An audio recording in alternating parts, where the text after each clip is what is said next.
Deep in Utah's vast desert, under the rough land, there's this tricky cave called Nutty Putty. Despite its playful name, the story that happened inside is no joke. The Nutty Putty Cave disaster is a scary tale of a fun adventure that went really wrong, showing how fragile life is when nature gets tough. Every year, 5,000 people visited Nutty Putty Cave, which was a local favorite among college students and Boy Scout troops. Then, in 2009, John Edward Jones, a 26-year-old father and medical student, tragically passed away after becoming stuck upside down inside a small crack and losing all hope of being freed. Since then, Nutty Putty Cave has been closed, and the location is now regarded as a grave because Jones's body could not be removed. All that remains of Nutty Putty for visitors today is a concrete ceiling over the cave entrance and a plaque honoring Jones. John's father had taken him and his younger brother Josh on numerous caving excursions throughout Utah when they were children, so he had a lot of caving experience, though not much of it had been in the recent past. John Edwards Jones had 16 nieces and nephews in addition to 5 boys and 2 girls when he was born, so Josh wasn't his only brother. Known for his good nature, a delightful sense of humor, strong work ethic, a genuine love of people with an amazing ability to relate to children, as well as the love of and faith in Jesus Christ. And let's not forget his commitment to his family as an amazing husband, father, son, and brother. John was a devoted Christian according to his family statement later. At the time of the tragic accident, John was studying to become a pediatric cardiologist and had recently become a father. Also, his wife was pregnant with their second child. The brothers John and Josh made the decision to revive their passion for caving on November 24, 2009, and they chose Nutty Putty Cave as their next adventure. They arrived at the cave site on Wednesday evening, a few days before Thanksgiving at 8 p.m. They had brought along 9 more friends and acquaintances, so by the standards of caving, a sizable group had finally made it into the Nutty Putty Cave. After about an hour, everything went without a hitch. Appropriately named the Big Slide, the party had explored the largest room in the cave. John, Josh, and 2 of their friends soon made the decision to accept a challenge they had heard about: going through the birth canal. Eventually, this difficult and cramped passageway opens up into a roomier space. John moved first and squirmed forward for a while before realizing there was no wider area. John hadn't been in a cave for years, and he was no longer the little child he had been, standing 6 feet tall and 200 pounds.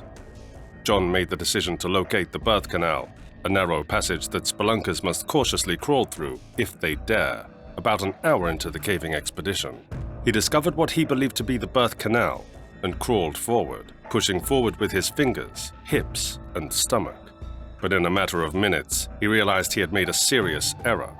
He kept crawling forward, but the tight space did not end. Rather, the squeeze turned sharply downward. John strode ahead with confidence, maybe noting that the tunnel grew wider at the bottom, but it was too late. 50 feet earlier, it was all a disaster. The contradicting information available online makes it difficult to determine if John crawled into Ed's Push, a passageway that is located right next to the birth canal, or if he entered the birth canal and then unintentionally turned and wriggled into the Scout Eater. Ed's Push now does not result in a more spacious room. It leads nowhere, at least not anywhere a 200-pound man standing 6 feet tall could fit. So at the end of Ed's Push there are 4 undiscovered passageways, but they are all too small for a human to navigate. If he had pushed into the Scout Eater, there would also be a small unproductive passageway. Either way, John persisted until he was unable to go on. Moreover, he had squirmed himself into a slit that extended almost straight downward, rendering him incapable of retreating by himself.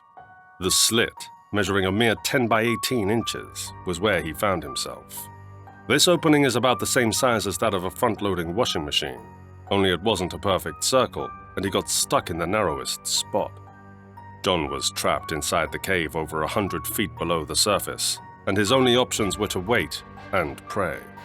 Josh made an unsuccessful attempt to tug at his brother's calves. John, however, slid down into the passageway even more and found himself even more trapped. He could not move at all, his arms pinned beneath his chest. At this point, the only thing that devoted Mormons John and Josh could do was pray. Josh then prayed, "Guide us as we work through this." John said, Save me for my wife and kids." Josh eventually clambered for assistance by heading towards the cave's exit. John, however, remained trapped 400 feet into the cave and 100 feet below the surface of the earth, even after assistance arrived. It took an hour to get supplies, personnel, and equipment down that far. Susie Mottola was the first rescuer to reach John, who arrived at about 12:30 a.m. on November 25th. John had been trapped for 3.5 hours at that point. Mottola introduced herself to John, although all she could see of him was a pair of navy and blackish running shoes. Over the course of the next 24 hours, more than 100 rescue teams worked feverishly to free John Edward Jones from the deep depths of Nutty Putty Cave. Their best plan was to use a system of pulleys and ropes to free John from his perilously tight spot. Something happened when the rescue team pulled John upward for the 4th time. The rope suddenly broke free in their hands, sending the entire team sprawling backward. The nearest rescuer momentarily lost consciousness after feeling a forceful blow to the face.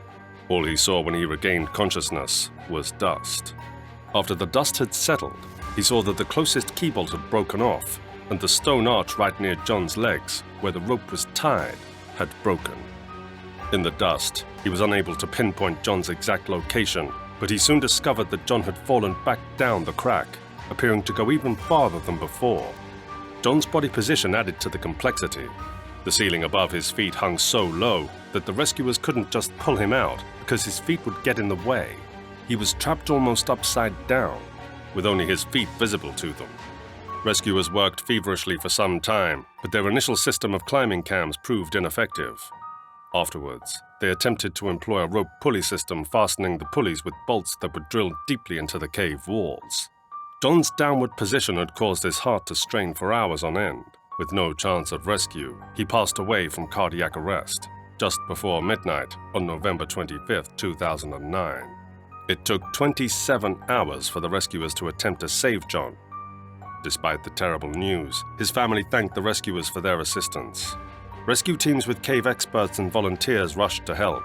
The cave's tight spaces made it hard, and everyone anxiously awaited updates on John's situation. The whole world was watching, hoping for the best. Despite everyone's efforts, John couldn't be saved. The cave's tough conditions took his life. It was a sad ending to an adventure that started with so much excitement. The Nutty Putty Cave disaster is a reminder that even though exploring is cool, it's crucial to be careful. Nature can be tough, and adventures can turn serious quickly. This story shows how people who love exploring face challenges. Sometimes, those challenges can be too much. What are your thoughts on this? Let us know in the comments section below. For more videos like these, don't forget to subscribe to our channel and click on the bell icon to always be updated with the latest news as soon as it's uploaded. Thanks for watching. See you again soon in the next one.